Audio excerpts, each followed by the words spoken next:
It's the middle of a cold Wyoming winter and we just received a few thousand tropical aquarium fish here at dansfish.com. So the first thing we need to do is make sure they arrived warm enough, and then we need to work them up in our fish health diagnostic lab to check for any disease. So let's show you how we do that as we unbox fish here at Dan's Fish. It was going to be a lot bigger unboxing, but we got shorted about half the fish we ordered. So that's a little bit of a bummer, but that's the industry for you. However, we did get some cool stuff in. All right, these are Manakapura red backs. These are smaller than last time, so they don't have the bright red on the back that the other ones did. But as they grow, they'll develop that. They get a really nice red up on the shoulders and across the back. Ha ha ha. I'm glad to see these. 76.5 degrees. Okay, these are panda cories. And this so far, we think is going to be our panda cory supplier. We've tried every supplier. This is a pretty expensive supplier, but they're coming in healthy. And the last batch we got stayed healthy. They did really well. So they weren't plagued with the problems that the other suppliers have. So nice panda cories, we think, from a really good, reliable seller. And from what I'm seeing in here, they look fantastic. So we're going to take these over right now to the Fish Health Diagnostic Lab and work them up. We found all kinds of things in fish over the years, and we want to make sure these are healthy. Let me give you an idea of why we do this. Here's a list of some things we found recently in newly imported fish. We've found helminths, which are these really icky flatworms, skin flukes, roundworms, bacteria, and pseudocapillary worms, just to name a few. So we're going to work them up in the lab right away so that we can see what they have straight out of the bag and get on it immediately, and that way the fish will recover more quickly. So if you are squeamish, I suggest you skip this part because we're going to show you what we did in the lab here. We're going to dissect a panda cory and do a necropsy on it to look for any diseases, anything we can treat to give that batch of cories the best chance of healing quickly, and so we can send disease-free fish to our customers. So this is a clove oil solution. That's what we use to dispatch the fish. It's the most humane way we know of to do it. And Matt's going to get these slides here together. He's got a couple slides down there. They've got a little bit of water on them, and he's doing a skin scrape right now. So what a skin scrape is you're not trying to scrape off the skin or scrape off the scales or whatever. So this is actually a procedure you can do on a live fish if you need to figure out if they have external parasites. You're just scraping off a little bit of the mucus that coats the fish's scales, the outside of the fish. So that's it. Now we're gonna go in though and actually do a necropsy. So we've got the skin scrape. So now Matt's going to open this fish up and we're going to take a look at a sample of the gills here. There's some common parasites that live in the gills. The gills are easily accessible to parasites, and they're rich in blood and high in oxygen. So it's actually a really good environment if you're a parasite to go into the gills. So there's lots of gill flukes and worms and protozoans and other critters that take advantage of the gills. So you can see a couple gill clippings there that are on that little drop of water. He's putting another one on, and that is what we're going to look at under the microscope to determine if there's any parasites. And we're also going to check the quality of the gills to see if the gills are in good shape. If there's a lot of ammonia burn, we can see that by looking at a gill clipping. If there's excessive mucus around the gills, or a lot of the gills are etiolated or curtailed in any way, then we know, okay, these are going to need a little extra care. So now we're going to open up the main body of the fish, and we're taking out some samples of the organs, the intestines, some of the other organs, to look for worms and other internal parasites. So skin, gills, and organs and intestines are the main things that we're going to be looking at. So we'll drop a couple cover slips on there, get them under the microscope, and we'll show you what we see. Okay, the first thing we're looking at under the microscope here is the skin scraping. So we're looking at some of the mucus of the fish, just scanning it to see if there's any parasites or other critters that could be harming the fish. And there were not. This was clear. So no external parasites on the skin of the fish. So this is the gill clipping that we're looking at under the microscope, and this is what we found. This is a gill fluke. You can see the teeth towards the bottom of your screen. Those hooks, that's how you know. Now, luckily we didn't find anything else. So the intestines were clear and all that. All that we found in this sample was one solitary gill fluke. Now those are easy to treat. Okay, this is very, very exciting. These are pearl gouramis, and this is a beautiful gourami. It gets about that big, a full-grown male.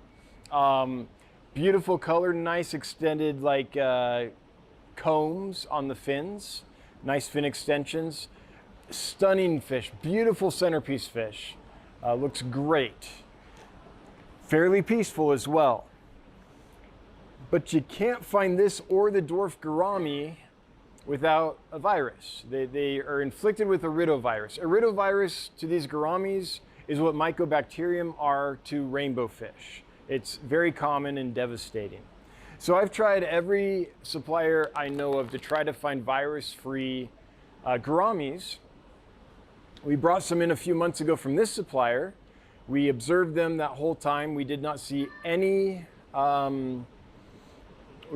signs of the virus. So we sent them to the lab. We sent them to a diagnostic laboratory. They worked them up, no sign of the virus. So they did not find iridovirus, they didn't find mycobacterium, and they did not find a megalocytine virus, I think, the other one. So we have what we can pretty much say are virus-free gouramis. So these pearl gouramis and the dwarf gouramis we are selling now come from a virus-free supplier.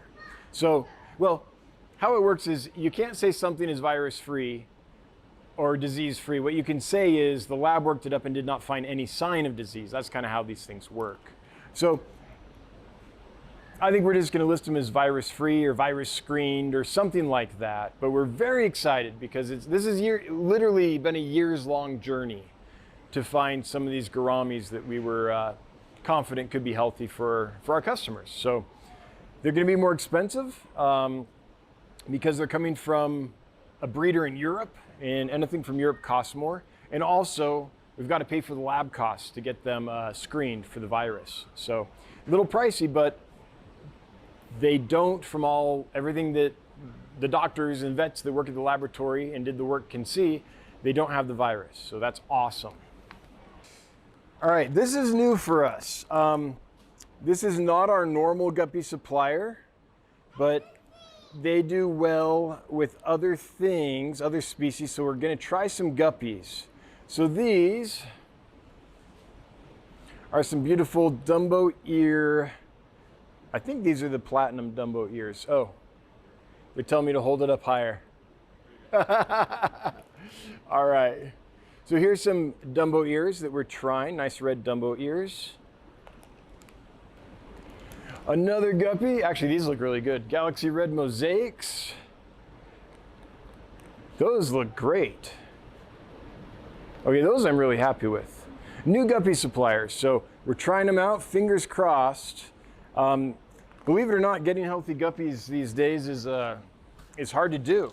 We found one supplier that does a really good job, but they have a limited variety and they're not always available. So we're trying these guys. More the Manakapura redback angelfish.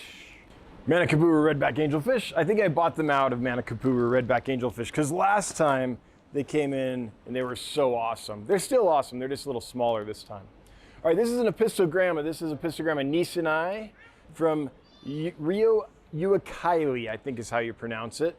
So Nisonai with a nice location, a collection point. Okay, and last but not least in this bag, yes, yep, redback Manakapuru angelfish. All right, these are super red bushy nose. These are the long fins. I've resisted getting long fins for a long time because I've been worried about during shipping, will the fins get damaged? And Johnny here at Dan's Fish breeds green dragon long fins. And we shipped his around and they did great. So I'm trying a couple other varieties to see if we can do some plecos that have long fins without any problems. Real quick, I want to check the temperature in here. All right, this is 72.6. All right, these are the cherry barbs. I know cherry barbs are kind of a dime a dozen, but these are bred and raised in Europe, and these are the long fin variety. They've worked this line a long time, and they really are the best red cherry barbs I've ever seen. Bright, bright red, nice long fins. So we're bringing them in from this place now. We're paying a little more for them, but the quality is totally worth it. All right, here's some plecos. This is the Snow White pleco, and these are the long fin variety. So again, trying a couple species, same species, trying a couple varieties of long fin bushy nose just to see if they do as well as the green dragons did during shipping. All right, some Snow White guppies. Again, just trying this breeder to see how they come in. I'm handing this off to Matt actually, so he can take them over and work them up right now. In our diagnostic lab, we're gonna work up 3 or 4 of them tonight, right now, straight out of the bag, so we can get a sense of you know, how they are. Are they clean or do they have parasites? How can we treat them and make them do well? Okay, these are the Macarif Sunset Guppies. I know them as, I think, Tequila Sunrise is the name that I'm more familiar with. I believe it's the same fish. Tequila Sunrise has been my favorite for a long, long time. And yeah, I think these are gonna be a good match to that. Okay, this is not a fish I usually bring in, but a lot of people have been asking and it's been a long time since I have brought it in. These are aquarium bred and raised European keyhole cichlids. Moroni is how you say the species name. So these guys don't get too big and they're nice and peaceful. They're one of the nicest of the kind of South American dwarf cichlids when it comes to, say, community setup. Okay, these are the famous Linny strain white clouds from Germany. They're a long fin variety, and I think of all the long fin varieties, they're the most well-known, kind of the most famous strain. And they look great. All the hardiness and everything that we like in a white cloud with a nice, long, beautiful finnage. Okay, these are the double red Epistogramma cockatoides. Always in demand, nice, hardy, easy beginner's fish. Probably the first Epistogramma that most hobbyists keep and breed. So nice beginner's fish, but also really pretty in a display tank. Okay, we got some green cobra guppies. They're quite faded out in the bag right now, but I can see the kind of green potential on them. All right, I'm gonna give these to Matt at the diagnostic lab to work up. Okay, Epistogramma banshai. The Inca, what is it, 500, I believe is what they call it, Inca 50. All right, tiger teddies, Neoheterandria elegans. Really cool, tiny little, tiny live bearer. I mean tiny, but really neat. Oh, there's gonna be a lot of super blues. Hey, the super blues look really good, actually. Yeah, they look great. And last but not least, super blue Emperor Carry tetras. These look good. Right now, they look kind of like a tan fish. I know that's what you're seeing, but give them time to settle in. Brilliant blue across the fish, really a stunning one. All right, so that's the unboxing for today. To tell you the truth, I'm a little disappointed with this shipment. The water wasn't as clean as normal, and I saw more struggling fish than usually I get from this supplier. So this, I mean, still that's way above industry standard. It's a good shipment generally, but not as good as it's been in the past. So might need to talk with the supplier a bit, see what's going on. But generally, I think it's a pretty successful shipment. I'm really excited to have the panda cories because they look just as good as they did last time, which is excellent. Finally, healthy panda cories. Hopefully, we'll know more soon. Really excited about pearl gouramis that are virus-free, or at least screened for virus and found negative. Really excited about the Manakapuru redback angelfish. And we'll get back to you on the guppies. We're going to screen all those for disease and get to know them. This is kind of a new venture with this supplier on the guppy side. If you want to know more about aquarium fish, we do a live stream every Wednesday at 9 p.m. Eastern time on the Dancefish YouTube channel. We'd love to see you there. Until next time, have a good one. Bye-bye.